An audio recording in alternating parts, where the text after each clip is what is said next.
Good afternoon, technically. It's William Murdoch, and I am the Executive Director of the Mid-Ohio Regional Planning Commission. And thank you all for joining us today about the future of Central Ohio airports. And thanks to Eileen, who's MORPC's membership officer, for bringing a little bit of fun and creativity to the event. So we always appreciate that.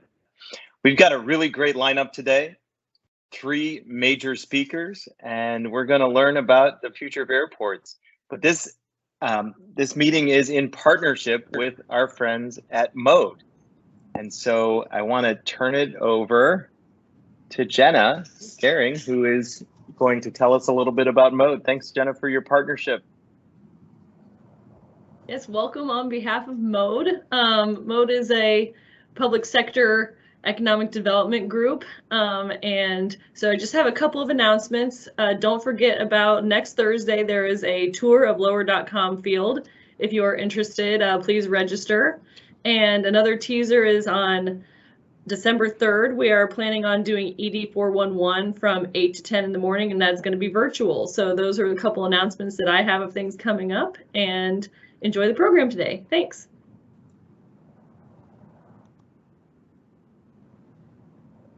Thanks, Jenna, and thanks to Mode for our partnership on this and so many other things, and for your leadership of the Mode group as vice president.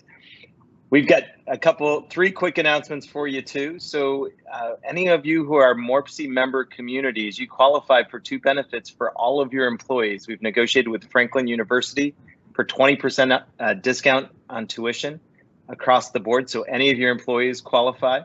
There's an open house on November 3rd. We've also done the same thing with Ohio University.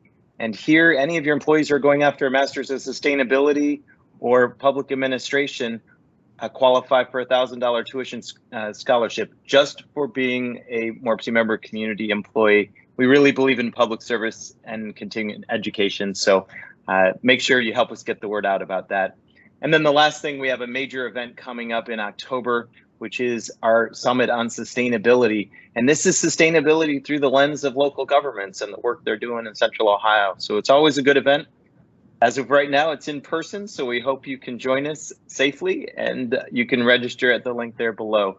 But let's go ahead and get into our program. Again, thanks everyone for being here. I'm going to turn it back over to Eileen Luby. Eileen, go ahead. All right, thank you so much, William. So I will be your moderator today. Our panelists have a timed agenda, and I will interrupt them and warn them if they have about 30 to 60 seconds left. I'm so excited about what they're about to share. Audience, feel free to put any questions you have in the chat function, but let's keep our cameras off and our sound off.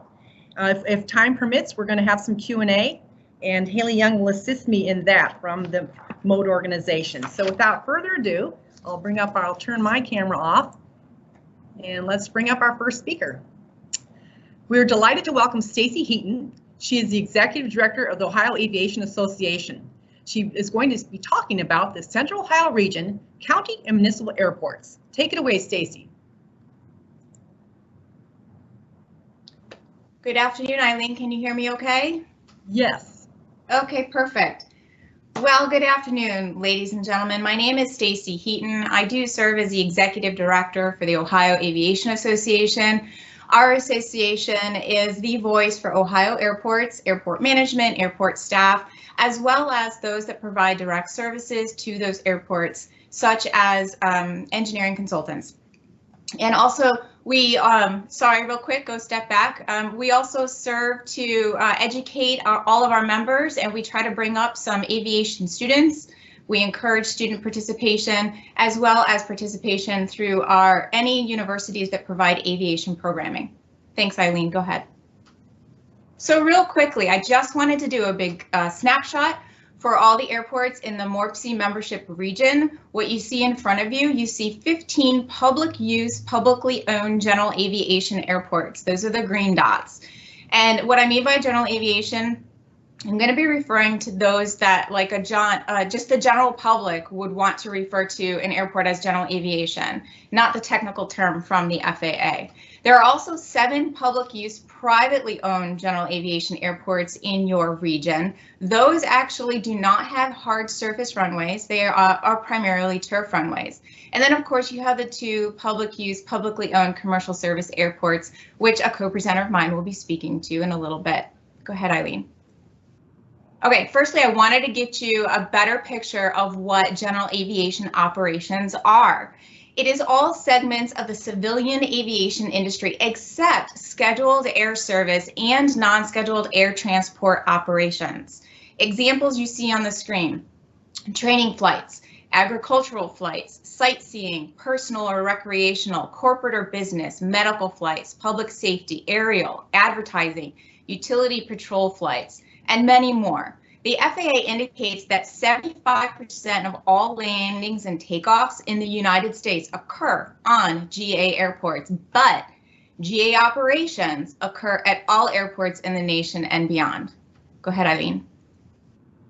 So why is general aviation important? The age-old, you can't get there from here. The US has over 5,000 public use airports, but only about 500 have airline service.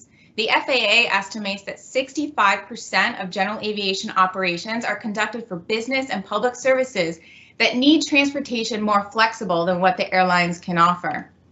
Then there's the what's in it for me. I want things on my schedule closest to my destination. And by the way, I want no crowds, especially during COVID. And so general aviation helps meet those what's in it for me goals.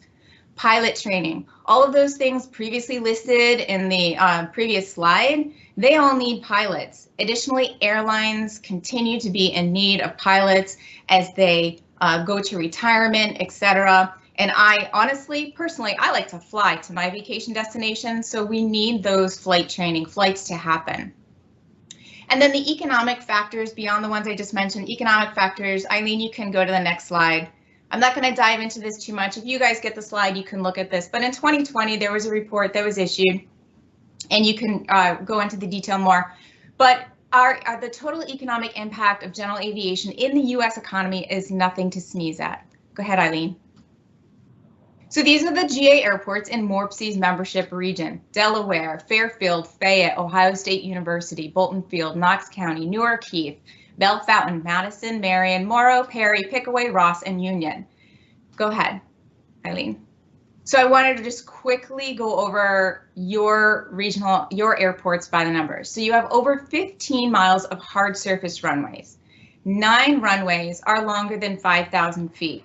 And that is really a magic number that opens up your airport to be able to provide service to many more types of aircraft and serve your community. Between all of your general aviation airports, there are over 750 based aircraft of all sizes. And then the economic impact study, which is fairly dated, it was published in 2014, so it's based on 2012 data. But back then, your GA airports could contribute over 1,600 in jobs, payroll of over 58 million, with a total economic output of just under $240 million. Go ahead, Eileen. So I don't have time to highlight all of the airports, so I selected just a couple of airports that are run differently to give you a better idea of what they've recently been doing and what they are doing to fuel development and the future of their communities. Go ahead, Eileen. Firstly, we'll dive into Bell Fountain Regional Airport. So the sponsor is the city. However, it's nearly entirely operated by Midwest Corporate Air. How they're fueling the future? They have a 5,000-foot runway. They have clear approaches, which is very key to have. And they have a welcoming terminal. They're a 24/7 operation. They have fuel, hangars, maintenance, flight training, and charter services. And I'm not going to get too much into the flight instruction, as my co-presenter, Stephanie from OSU, will probably give you a little bit more information on the flight instruction. But for Bell Fountain alone, they in 2019 they issued 195 certificates, and they're on track to hit 300 certificates this year.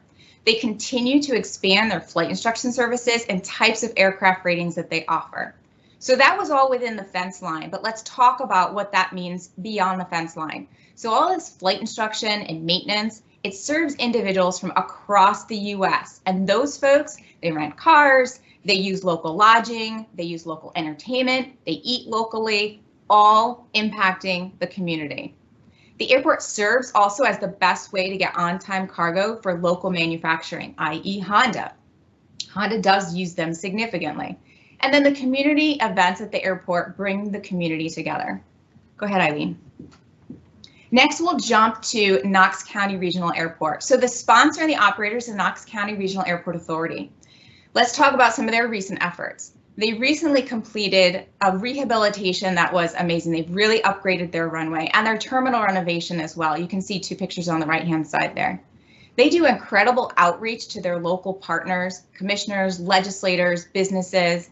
They keep a pulse of what's needed and what's going on in their community. They happen to keep track that 14 of the 25 biggest employers of the county improve their efficiencies by using this airport.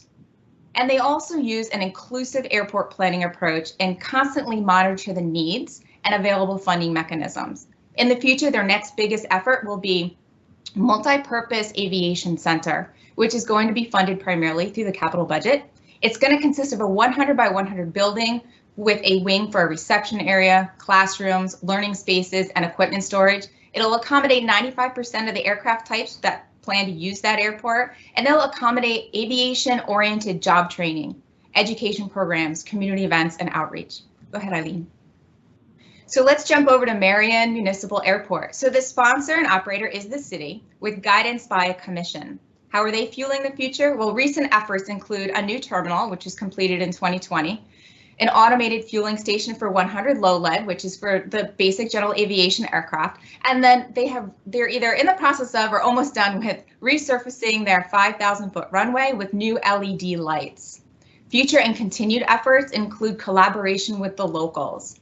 They also market available land. They have approximately 90 acres of industrial land just adjacent to the airport. It's ideal for airport-related, aviation-related activities. And then community events. They last year they held. You want to jump back real quick for me, Eileen? Wings and Wheels Fly-In Drive-In was a great community event, and they will continue to do community events to bring people into the airport and educate them about aviation. Delaware Municipal Airport. The sponsor and operator is the city with guidance by a commission. Recent or near-term efforts, they've completed upgrades to their terminal and pilot briefing area. They're acquiring a larger capacity Jet A fuel truck. They're expanding their main ramp to accommodate the increased corporate jet traffic. They're constructing a larger above ground fuel farm, and in short time, they're going to be reconstructing pavement around their hangars and hangar taxi areas. In the future efforts, they will continue to keep their finger on the pulse of the growth of the county. Just like many on the phone or on the webinar here, you're all about understanding the growth of Franklin and how it moves out, etc. So Delaware definitely keeps the finger on that pulse as well. They'll be undertaking a branding effort, and they'll be creating a dedicated airport webpage shortly. Go ahead, Eileen. Okay, so now I want to show you one potential future, and I think you'll enjoy this video. So Eileen, go ahead and please play.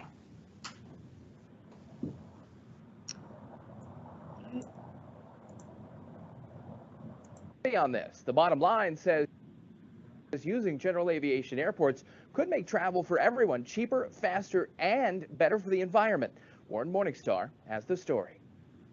If you actually look back at the late 60s, early 70s, it was the FAA and the Department of Transportation that actually envisioned what the future of aviation and air transport would look like in this country, which is smaller and medium-sized turboprop or propeller airplanes connecting the entire United States, and the jets doing kind of long-haul flights from main hub airports. Yep, that was the vision back then. They thought you would be able to go to the nearest general aviation airport and catch a flight to wherever you wanted to go. So what happened? Well, Roy Gonzarski says the airlines figured they could make more money flying bigger planes to fewer places. And so that's why you see today 737s, A320s, aircraft that are optimal for 1,200, 1,500, 2,000, 3,000 miles of range flying 200 miles or 300 miles, because people still want that connectivity. In fact, more than 50% of airline flights are for less than 500 miles. And when you look at trips of all kinds between 50 and 500 miles, less than 2% are by air, which means everyone else is driving 4, 5, 6, 7 hours door to door just not to fly. Imagine how electric aviation, smaller planes, smaller airports, direct routes can change that. Well, NASA has already imagined that. The NASA study lays out all of the benefits using the more than 5,000 general aviation airports to their fullest potential. So this would be solving the use case for the weekend getaway trip or the commuter that lives 100 or more miles away from their job. Regional air mobility is what's going to enable you to go from a local municipal airport into another local municipal airport. Now, we'll need some changes in the aircraft fleet to make it happen. Regional air mobility, I think there may be some use cases for electric vertical takeoff and landing aircraft, but what's described in the paper isn't necessarily electric or vertical takeoff. One could imagine this type of technology or the system to be practical with short takeoff and landing aircraft or hybrid electric aircraft. Now, some of those aircraft are already in the pipeline, like the Electric Beaver, but regional air mobility doesn't require all new aircraft. If we can really focus smaller airplanes with batteries to smaller airports, medium airplanes with hydrogen fuel cells to medium airports, and larger airplanes with SAF or some sort of other type of fuel, liquid hydrogen to the larger airports, you can really create connectivity like it was intended to be, increase commerce, increase the movement of people, redefine what we call a suburb, and really change how aviation is viewed and used today. But as NASA makes abundantly clear, we will need all of our airports. I think once we have regional air mobility technology, the airport real estate is actually going to become orders of magnitude more valuable than it is today because of the fact that it is an airport and not just for its real estate development value. For Morningstar, AOPA Live. Thanks, Eileen. And in closing, I wanted to use this quote by Norm Crabtree, former ODOT aviation director. The airport runway is the most important main street in any town. Again, my name is Stacy Heaton. I am the executive director for the Ohio Aviation Association. There's my contact information. If you have any questions, please feel free to reach out to me. And just real quick, a plug, we have 2 upcoming events, our golf outing, which is to benefit the Norm J. Crabtree Scholarship on October 1st. And then in 2022, our annual conference is scheduled for May 9 through 11. So Eileen, thank you so much. All right. Wow. Thank you, Stacy. That was wonderful. It's quite exciting to see all the going on in our county airports and our municipal airports in the region. Next, I'd like to introduce Stephanie Morgan. She is the Executive Director of Air Transportation Aerospace Campus at The Ohio State University. Stephanie is going to open with a video here and might talk a little bit through. I'm going to get this up. And this is a beautiful sample of what has gone on in their recent investments. And here we go.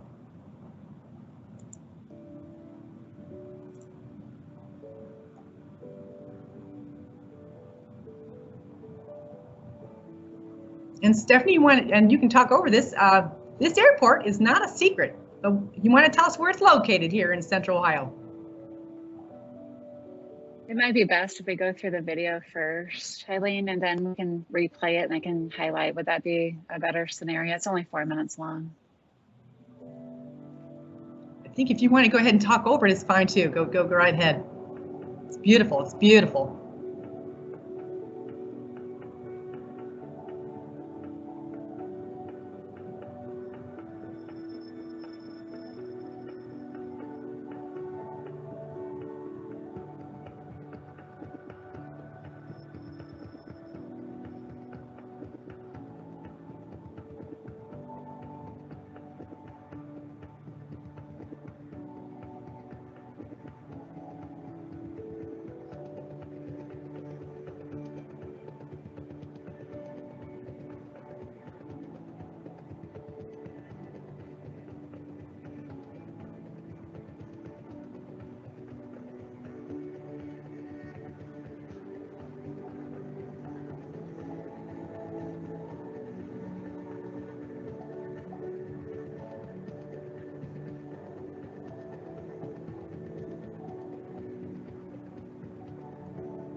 right. Thank you, Eileen. That's great. It was a good segue from Stacy's presentation. I'm not sure if you want to loop that in. I can just talk over it. Just didn't want to distract the viewers on that. Sure. But welcome and thank you for being here. I'm Stephanie Morgan, Executive Director, the Ohio State University Air Transportation and Research Campus. So that entails the airport itself, flight education, we have a maintenance program, and also the aerospace research. Some of that you actually saw on that. We are the gateway not only to the community, but also to the university. Stacy identified general aviation airports. We all are still a general aviation airport reliever to Christians Airport, the Columbus Regional Airport Authority.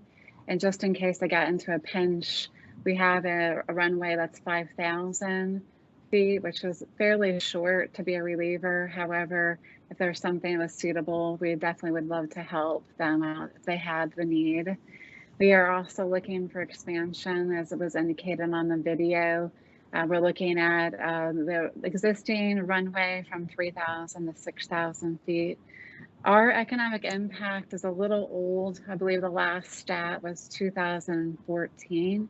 Economic impact for our community is about 157 million.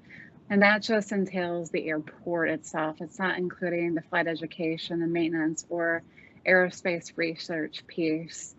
Our program itself would be the mission, would be student focus. We foster student engagement and education, and we provide pathways for future jobs and for our state, and hopefully retain these jobs in our state, and that's would be our goal. We like to be really good partners for other resources in the state of Ohio, including other airports and communities, and also university and schools.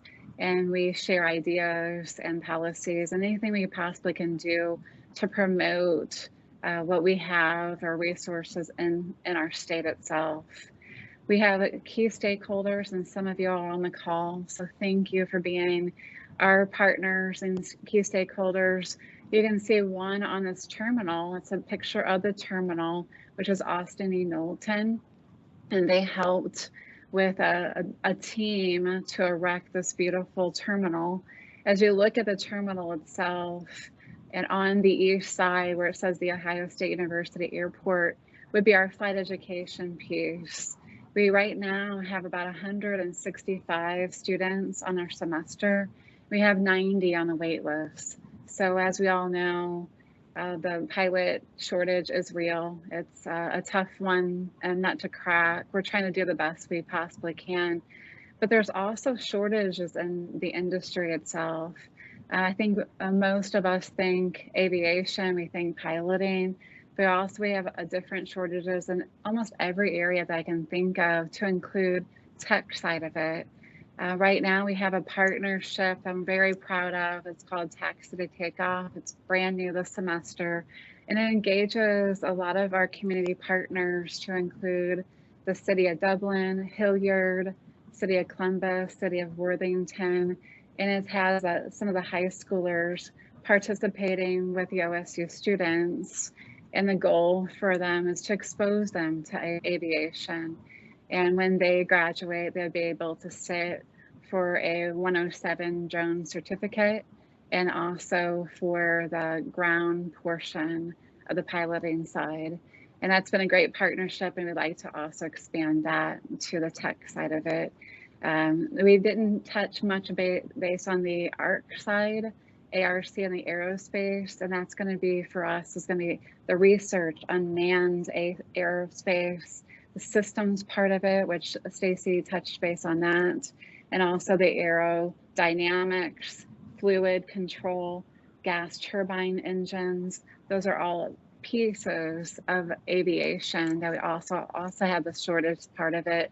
Operations would be another aspect, airport management, anything and everything you can think of that a city provides and has, aviation also provides. If you look at aviation holistically as in a GDP, it is the largest area that I know of, and it would be one of the largest countries in the world, which would be the 7th largest country in the world. That's aviation for you. Oh, that's impressive. Yeah, it Right. is impressive. It's a lot to talk about, and we're part of a system as well. I know I'm running out of time because I got Kristen right behind me. So I'll leave it at that. Well, thank you so much. It is good for us, all Thank the you. economic development staff that are on the call today, to see the variety of hangar space available in our region to attract CEOs and private investment. So let's move on. Thank you so much.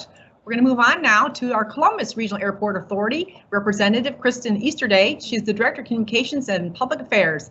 Kristen, take it away. Thank you so much, Eileen. It's great to be here. And first, thank you to MORPC as well as MODE. I think it solidifies that airports and air service are truly economic development. So thanks for that opportunity to speak today. You can move ahead.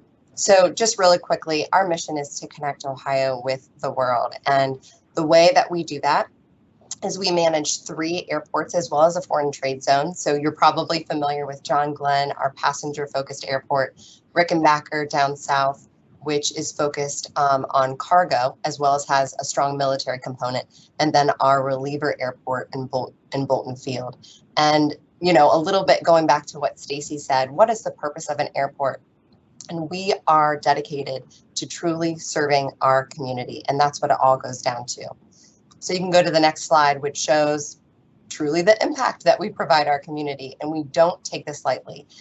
These are numbers pre-COVID, but when you have a $13 billion annual economic impact for your state, you take it pretty seriously. And we know that 1 out of every 25 jobs here in Central Ohio is either directly or indirectly connected with our airports or a foreign trade zone. So I'm going to talk about 2 components, the first being passenger side of things, and then next I'll move to cargo. Oh, you might have skipped a slide.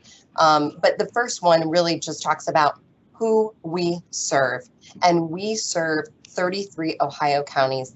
It might be missing from this slide, but 33 out of Ohio's 88 counties are served by the Columbus Regional Airport Authority. And the mix of carriers that you see on the screen here, this provides that service, these private companies. And so while we know through COVID that things change, one thing that we know will not change is our region's growth. And so we know that we will be needing to serve over 3 million people just for Central Ohio through 2050. And we're excited that this mix of air carriers, this competition can hopefully drive lower prices for our shared constituents around the region. And you also might notice a new airline on this screen, and that's at the bottom, Breeze. Just a few months ago, this new airline launched. It was a huge national competition, and we are excited to be one of the 16 cities that they decided to launch in, and they're providing service to 5 destinations from Columbus. So this slide kind of gives you a picture of where we've been and where we are today. And you can see in 2019, we had record-breaking passenger activity. You can see that severe drop-off with COVID. And then where we sit today, we're sitting at about 77% of our pre-pandemic passenger levels. So we're gaining some traction, but we know that we have a ways to go to continue to grow. And it'll probably be a choppy, it won't be a straight line to recover all of that service. But I think what's interesting here is that we traditionally have about 50% business travelers and 50% leisure. And what we see driving the return in air traffic is really our leisure travelers. So folks like you and me who may be traveling for personal reasons to go visit friends and family post-COVID, or to get out and go hiking or visit a beach. And so that's leading where we're headed. Eileen, you can head to the next slide, please. And you can see some of our markets are returning at different rates. And so with those business traveler markets, they haven't come back online quite yet, and we're watching those really carefully. So LA, Salt Lake, a few of those will be returning as the demand arrives. And so what's important here from the airport perspective is making sure that our airline partners are aware of what's coming up, having those relationships with them, and data can also be extremely helpful. So if you know of a company in your region that is returning to air travel, feel free to reach out to us. We would love to share that information with the airlines to make sure they're prepared for your needs. And during COVID, while air service is one of our top priorities, we have been extremely focused on health and safety first for our customers as well as our employees. And so we were one of the 3 first airports in the entire world to receive the GBAC, or Global Biorisk Advisory Council's STAR accreditation. And this is the industry's gold standard for ensuring a safe facility that has the protocols in place to go through any biorisk situation such as COVID.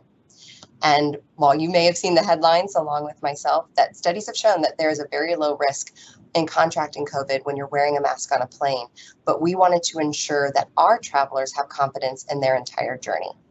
And excited to give a little nod to CMH, who, because of our passenger feedback, was received the award for Best Airport from the Airport Service Quality Award in North America.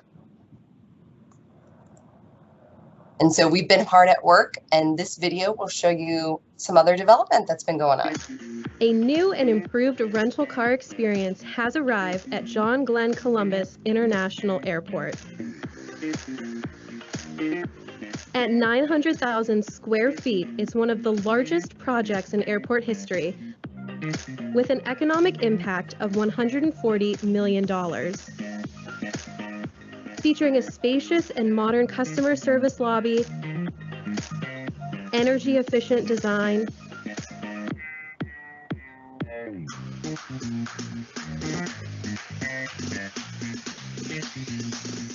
and a full service garage with on-site fueling, cleaning, and maintenance. It's the first multi-level fueling facility in Ohio, with the first zero-emission battery electric shuttle buses in operation in Ohio.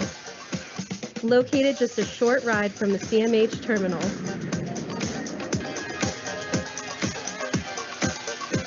Welcome to our new rental car center. So we've been hard at work on the health and safety front, as well as continue to work to A new and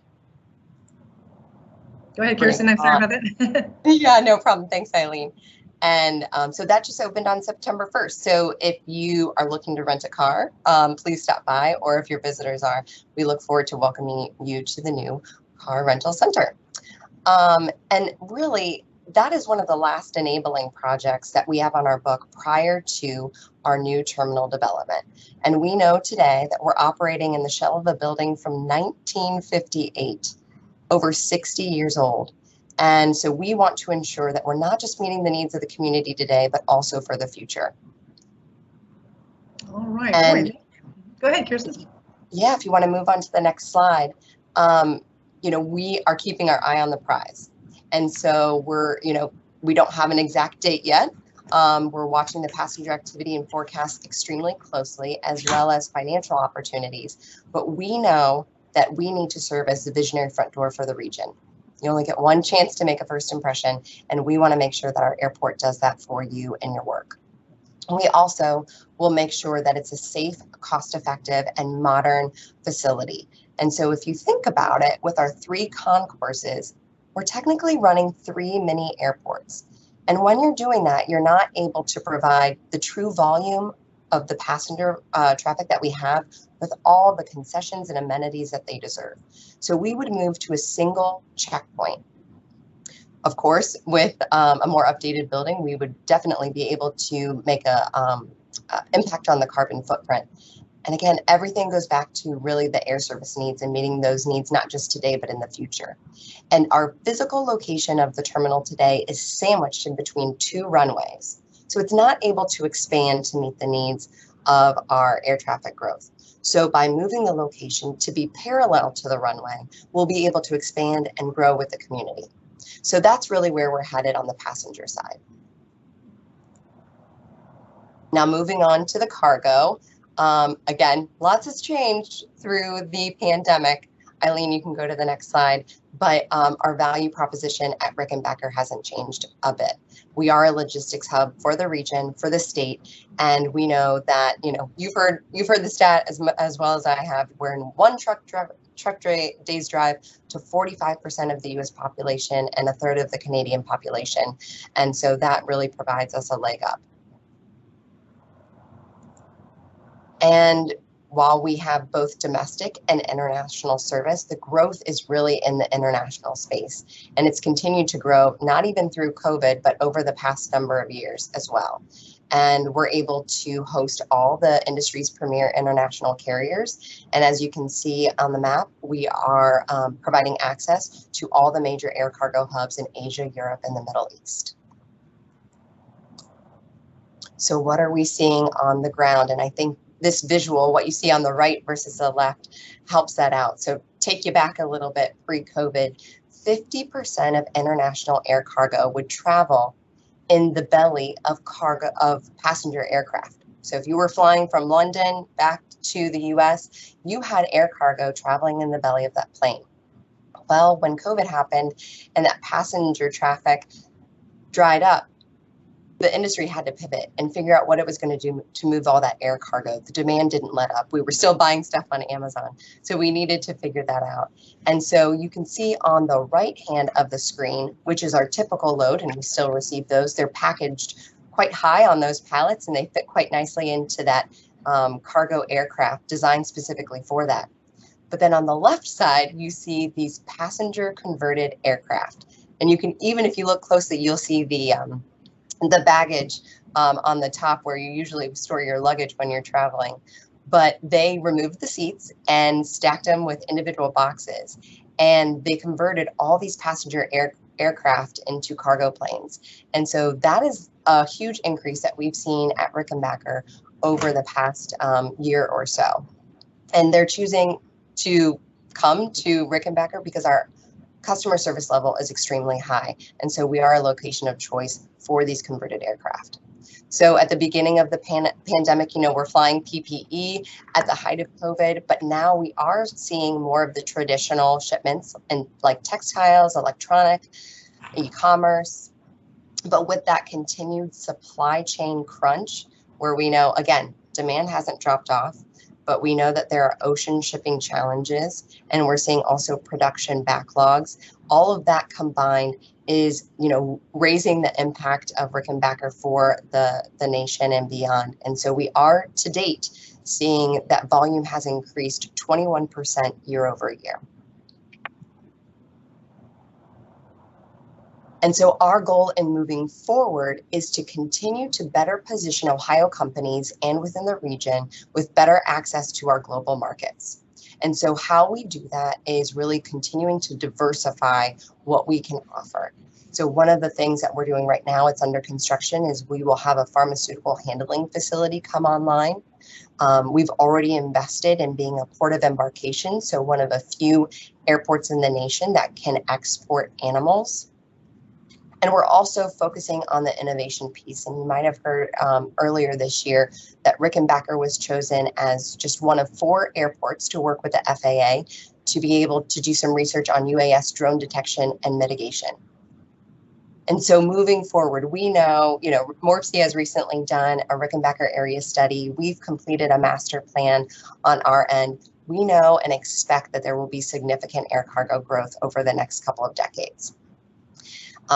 So we are prepared to develop, and hopefully with some of our private sector partners, over 1 million additional square feet of cargo facilities to accommodate that growth, to move that cargo in and out of the airport. And of course, the airport is well positioned and poised and ready to ensure that our infrastructure, so the runways, the taxiways, are all going to maximize efficiency of the aircraft and be there for the needs of our community. So that's where we're headed. So Eileen, I'll pass it back to you. All right. Oh, it's just very exciting. All these investments in all of the sectors. It's tremendous. So I'm going to call on Haley here to ask her if we have any questions that are coming up in our chat at all. Hi, Eileen. I'm not seeing any questions in the chat at this time. Okay, all right, no problem. People can go ahead and submit those if they'd like. I do have a question on from our for our three panelists. What kind do you allow tours of your facilities, and is that something all three of you do allow? I guess Stacy, you'd be talking from the county's perspective, but I'm thinking about attracting people to become pilots, all the other logistical types of jobs that go to run these facilities. Is that something very common in your operations?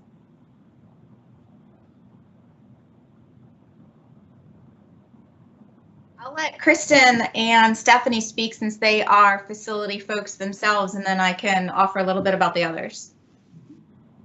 Kristen? Absolutely, all welcome. That was Stephanie. All right, Stephanie, wonderful. And Kristen, I assume do they do tours of the Glen, the operations and so forth? A little more privy might be. Do you actually do tours for prospects and so forth? Yes, we do tours. I will tell you, we've dropped off a little bit with COVID for health and safety reasons, but we do offer tours. Wonderful. All right, excellent. So certainly Columbus is a huge logistics hub, and if you could just see all the operations that go on to support the airport operations, merging with the local ground operations, it's really quite exciting. And earlier this year, we did focus a little bit on some of the innovations going on in the design of our aircraft, which is also contributing to some excitement there. So I'm gonna keep going. If you have questions, go ahead and submit them. We will have contact information for all of these wonderful panelists, and thank you so much. So we'll get into some of our wrap up here on behalf of the Mid-Ohio Regional Planning Commission.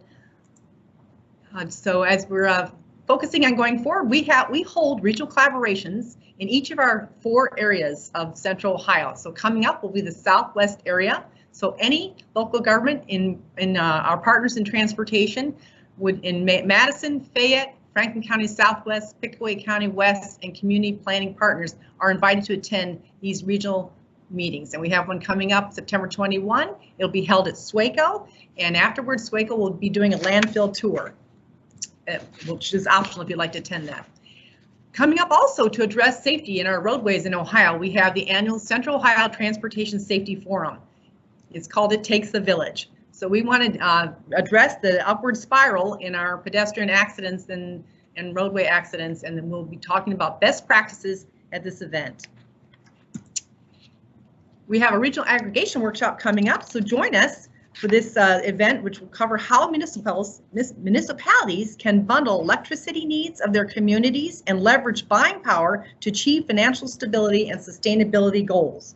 Learn more about the benefits of using 100% renewable energy from Ohio-based sources and more. Our regional housing strategy has led to a series of deeper conversations. Our next discussion will focus on how certain investments can help efforts to provide more affordable housing. So we appreciate everyone that's supporting these deeper conversations and how we can partner together to address these challenges. We have a Central Ohio applicant workshop coming up for District 3, which is predominantly Franklin County. However, there's a link there down at the bottom of the slide so you can find out. We have 6 or 7 districts in our region that will have similar opportunities to go after Clean Ohio Fund money. These projects or funds preserve open spaces, protect sensitive ecological areas, and stream corridors. So we're very happy that the state of Ohio is opening up some more money for us to address those challenges. I am now going to call upon Haley before I get to the very end here. Any last comments, Haley, from our chat? I do have one question from Joe Garrity. What are some potential federal funding opportunities for air and terminal infrastructure? Oh, that's an excellent question. So any 3 could answer that one. I would love to. Joe, go right ahead. Joe, I appreciate your question. And it's a great question, and the timing is probably even better. I think we're all familiar with the infrastructure package being discussed at the federal level, and there are so many opportunities for lots of entities to help our region move forward. But one in particular is that is outlined in that package includes, for the first time ever, terminal infrastructure funding. And with that project right at our fingertips here in Central Ohio, we have the opportunity to really compete and bring additional dollars into our region. So what a great opportunity as we're trying to figure out the financial side for our upcoming terminal. And so any support for that package would be greatly appreciated. And thanks for that question. Wonderful. Anyone else want to comment on that? Stacy or Stephanie? All right. Very good. Excellent. That leads me to share also, Joe Garrity will be hosting coming up here. Once the transportation infrastructure bill is passed, MORPC will have a session on that, on how we can go after those funds in Central Ohio. We will also have a session on the capital budget. So we're looking forward to all of those, and we'll keep you posted. All right, so I'm gonna, MORPC team, any last comments from my MORPC team? All right.